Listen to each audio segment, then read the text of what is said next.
Fundamentally, the beauty of the presentation of particular redemption in the book of Hebrews is found in recognizing the beauty of Christ as sacrifice, as high priest, the two together. He is not only the sacrifice, but he is also the one offering the sacrifice, and hence he is the one who then, having obtained eternal redemption, goes into the holy place, and he offers that, and he becomes the intercessor, the one who intercedes. When we see the Old Testament backgrounds, when we see the presentation that is made of the work of the high priest, where on that Day of Atonement he not only offers the sacrifice, you have the shedding of the blood, but that's not all. He then, it's not a separate work, it is the one work of the high priest. He then has to take that sacrifice to the place of atonement, to the place of covering, and he sprinkles that blood upon that holy place, and only he is able to go in there and do that. That is part and parcel of the one work that is his on that Day of Atonement. And the writer of the Hebrews takes that as his primary argumentation, that the pressure being placed upon these Hebrew Christians to go back and offer sacrifice, to, by offering that sacrifice, deny what Jesus did, deny that he was the final sacrifice. He develops that from 7 all the way into the middle of chapter 10. So there's a whole section there. And he develops it along different lines. At first, he develops it along the line of the high priest. And because he has an indestructible life, he is able, according to Hebrews chapter 7, to save forever, or to the uttermost, those who draw nigh unto God by him, which would be the particular people there in the Old Testament. It wasn't the Babylonians, it wasn't the Egyptians.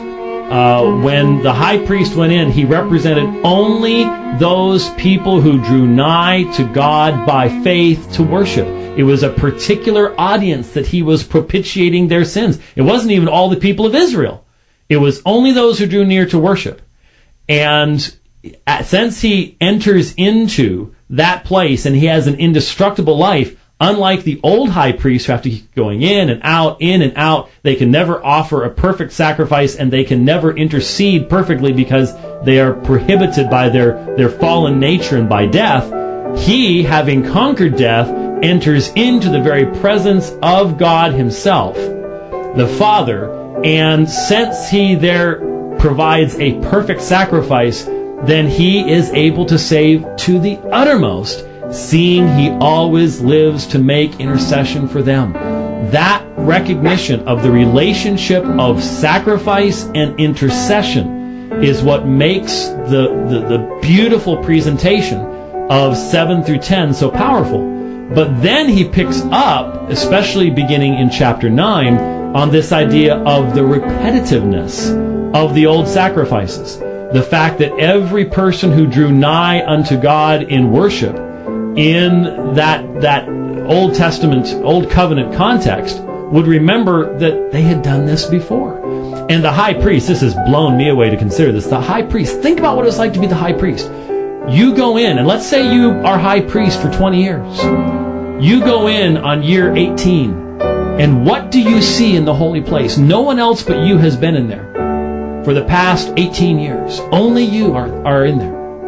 What are you going to see? On the place of atonement, you're going to see the dry, crusty blood of every offering that has been made before this one.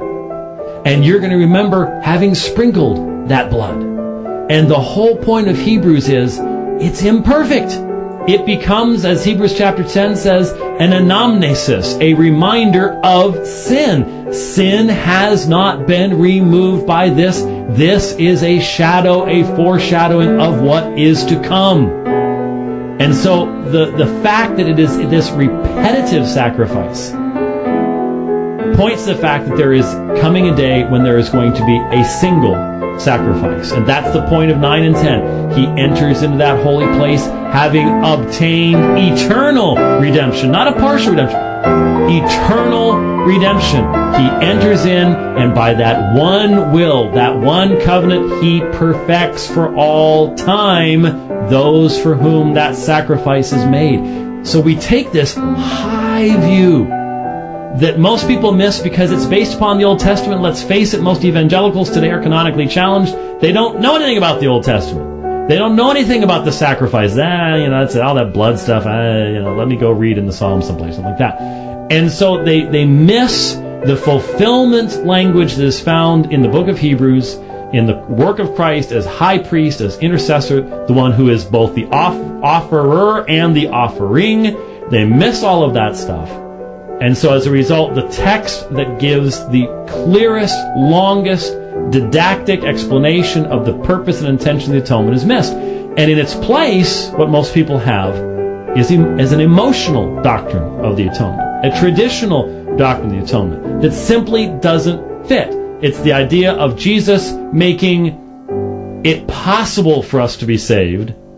By his atonement, he makes us savable, rather than Hebrews chapter 7 telling us he is able to save to the uttermost. And so there's the contrast that ends up being drawn as I drive people to that text and say, listen to what the argument was. This is what the writer thought would be so effective to keep people who are under such tremendous pressure to go back to the old ways, to deny Christ. What would they find to be, in those glorious words of chapter 6, a sure and steadfast anchor for the soul that goes into the holy place and is unmovable? Jesus, who has gone in as our forerunner. What are they going to find to be that kind of beautiful, proper foundation that will stand up against that pressure? The finished, perfect, sacrificial work of Jesus Christ that perfects those for whom it is made. That is that sure anchor that is given to them in the book of Hebrews.